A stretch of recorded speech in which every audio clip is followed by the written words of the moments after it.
Bom dia, pessoal. Eu sou o Rodrigo, eu estou aqui com o Márcio Henrique também, e hoje a gente vai falar sobre a IA, as questões de atualidade e algumas considerações para o futuro dela. Bom, introduzindo aqui, acho que é importante, antes de tudo, a gente introduzir o conceito de IA, apesar que ele está bem em alta hoje em dia, todo mundo está bem por dentro do que é a inteligência artificial, mas basicamente o conceito formal dela é que são sistemas que possuem a capacidade de simular a inteligência humana, ou irem além da nossa capacidade de raciocínio. Então, são basicamente sistemas que têm capacidade de prever, de conhecer alguma coisa, e também existem algumas concepções que uma IA ela pode ter esses conceitos de inteligência humana ou ir além do que a gente estabelece como nossa inteligência hoje em dia.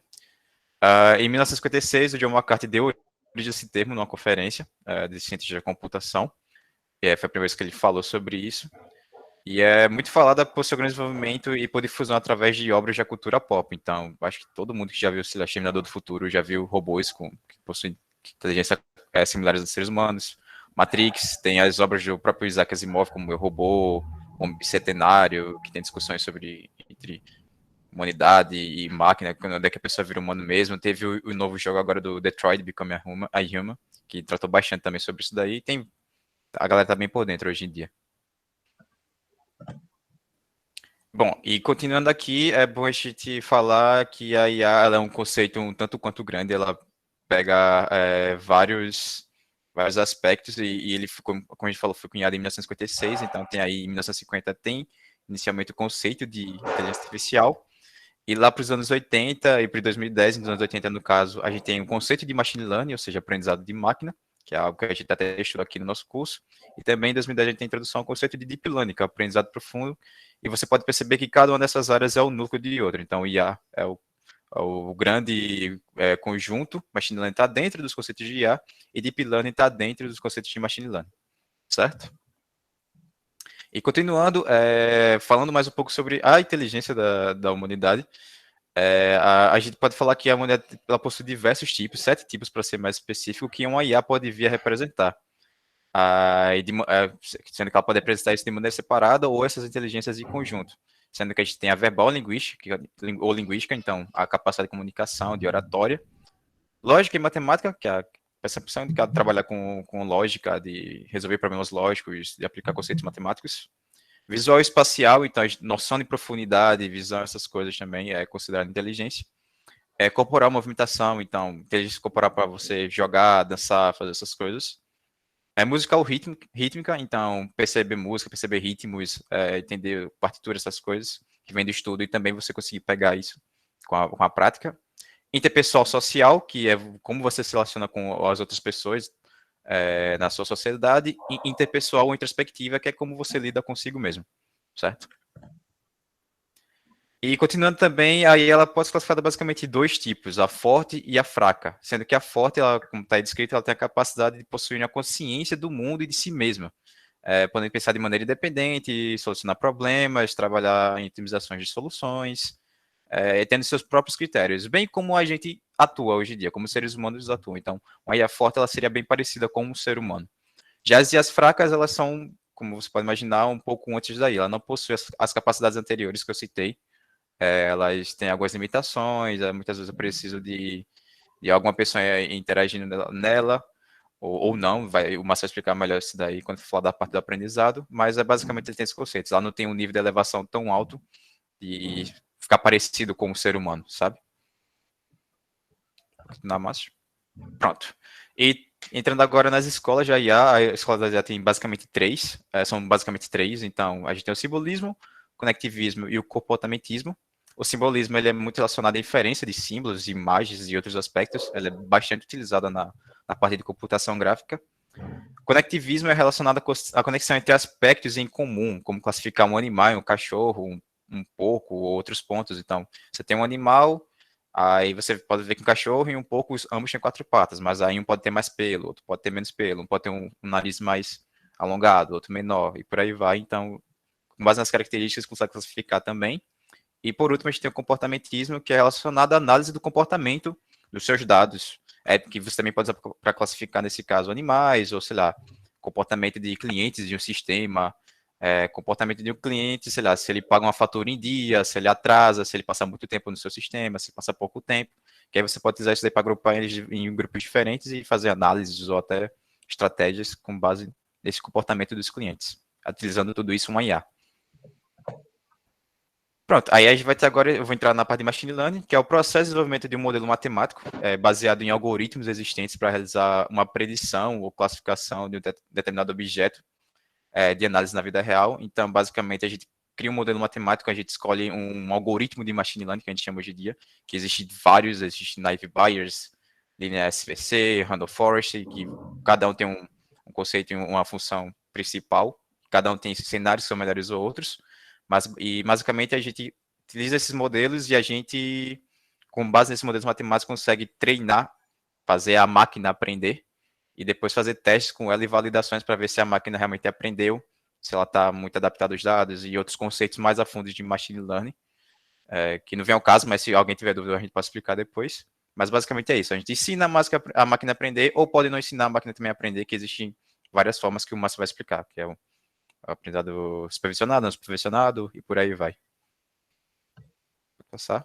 Bom, isso daí é basicamente uma representação de como funciona a machine learning. Então, é bem parecido aqui com a gente colocou a imagem de um ser humano no computador, que é basicamente a gente tem novos problemas, aí tem, com base na experiência que a gente tem com problemas anteriores, a gente vai ver como resolver esses problemas e vai dar uma predição. Eu vou dizer, posso resolver esse problema dessa maneira, ou você pode chutar. Por exemplo, você aprendeu na sua vida, quando você era criança, que porco, quando você viu um porquinho, aquele era um porco. Você viu um outro animal com 4 patas, mas assim, ele tinha mais pelo, tinha orelha grande, para baixo, algo do tipo, era um cachorro. Então, com a sua experiência, com dados anteriores que você viu no passado, você cresceu e tem a capacidade de classificar se isso é um porco ou um cachorro. A máquina vai fazer basicamente o mesmo processo. Ela vai pegar dados anteriores e vai, novos dados aí, vai pegar um histórico que ela tem com outros dados de teste, vai se treinar, e aí ela vai classificar se é novo, se é um porco, um cachorro, ou o que quer que seja o problema que ela esteja lidando. Enfim. Certo. Agora eu vou falar um pouco sobre os tipos de machine learning, né? Que o Rodrigo já tinha antecipado anteriormente. Bom, aí o machine learning ele pode ser dividido em 4 tipos, os quais são o aprendizado supervisionado, não supervisionado, semi-supervisionado e o aprendizagem por reforço.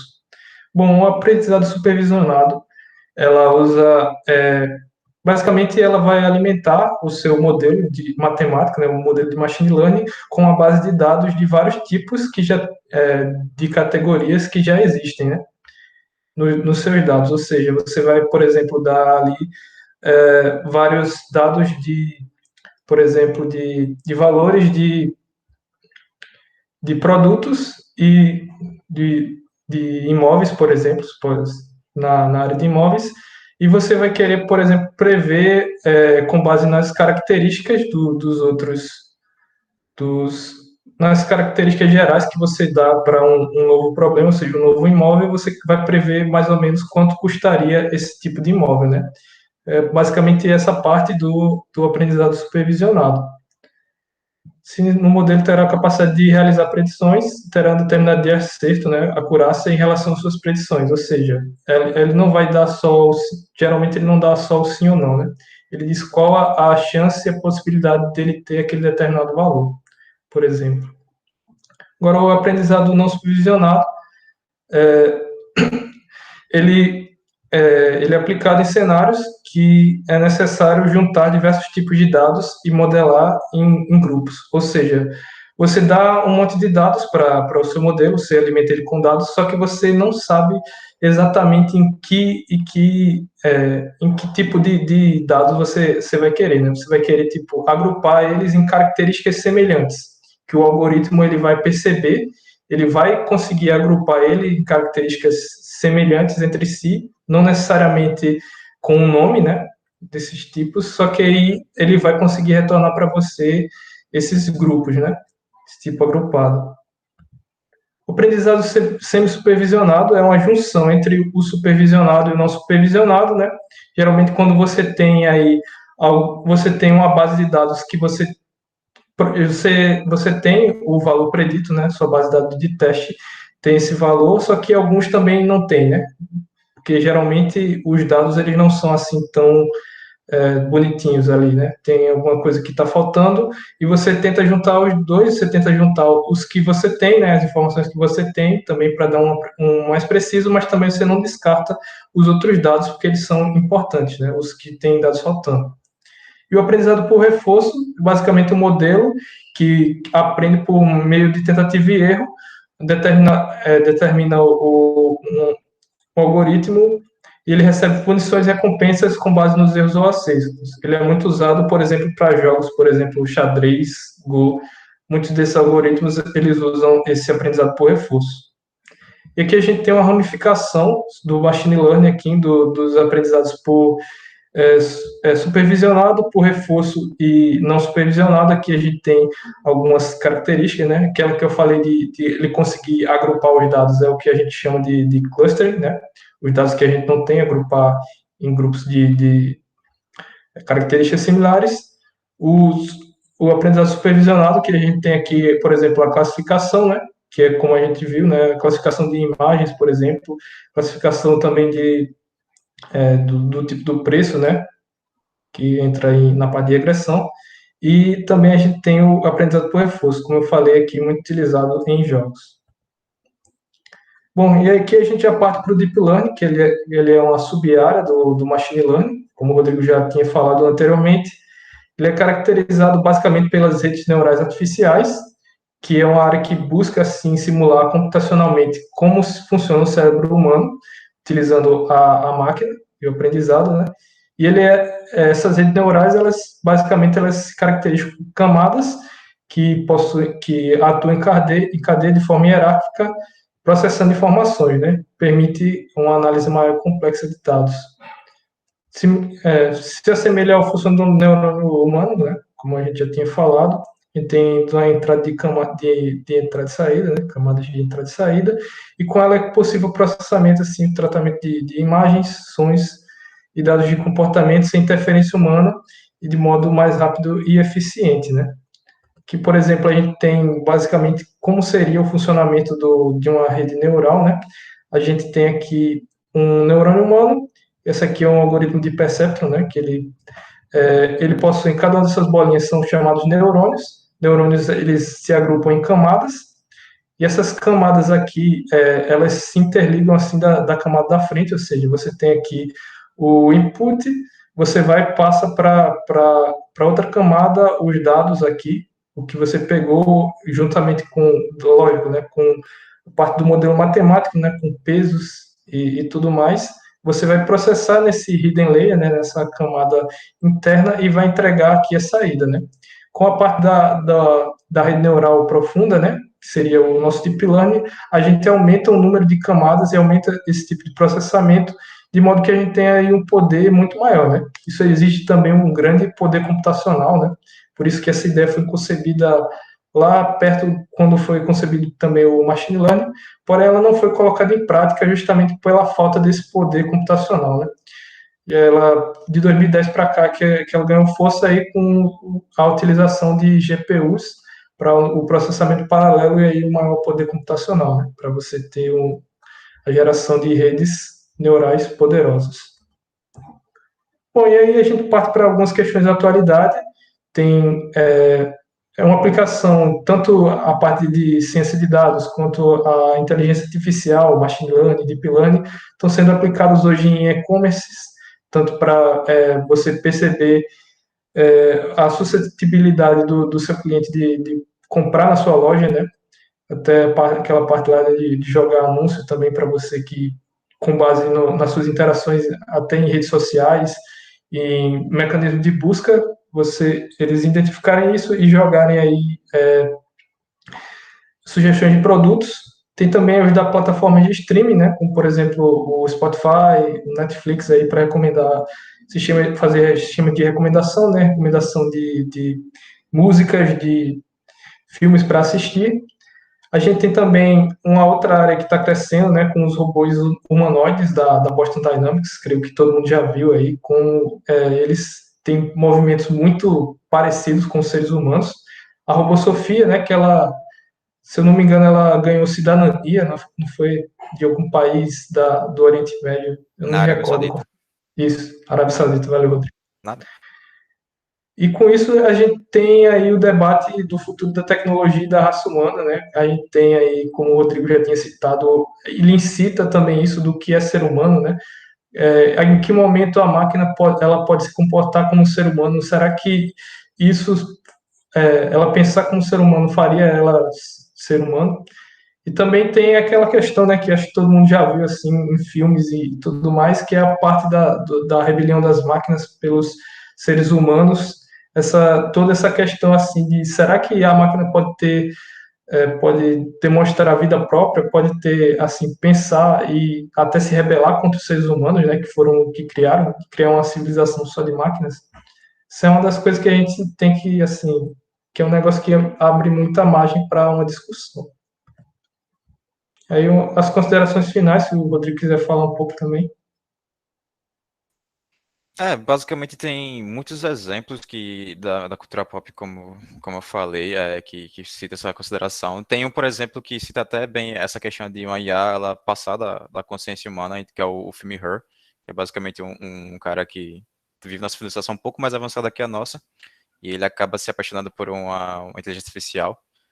E aí, dando spoiler já, mas o filme não é tão novo, no final a IA acaba deixando ele e vai para meio que um plano superior com outras inteligências artificiais, porque elas evoluíram tanto que elas estão passando por isso daí.